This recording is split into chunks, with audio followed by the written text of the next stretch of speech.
Time बहुत कम।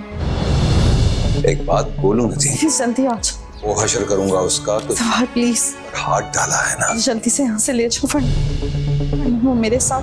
तो उसके फरिश्ते भी याद रखें। मुझे किसी की नजर नहीं, तेरी रुख किसी ने भी मेरी इज्जत पर तो आज मेरे हाथ से शुरू कीजिएगा सब। मिनट, एक मिनट वहाब।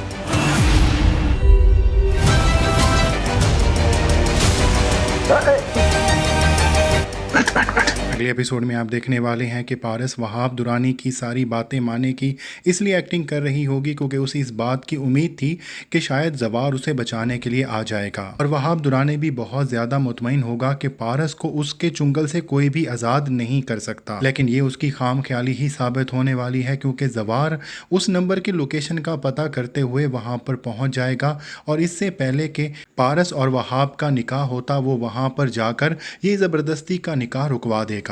वहाब को भी समझ आने वाली है कि उसे पारस ने किस तरह से बेवकूफ़ बनाया है। जो लड़की उसकी शक्ल भी नहीं देखना चाहती थी वो अचानक से उसके निकाह के लिए किस लिए राज़ी हो गई, वो ये सब समझ चुका होगा। लेकिन अब उसे देर हो चुकी होगी क्योंकि जवार उसके ऊपर पिस्तौल ताने खड़ा होगा, और इस तरह से जवार की कोशिशों की वजह से ना सिर्फ पारस बच जाएगी बल्कि वहाब दुरानी भी थोड़ी देर के लिए ही सही जेल की हवा खाने वाला है। लेकिन उसे ज़्यादा देर के लिए पुलिस की हिरासत में रखना नामुमकिन ही होगा।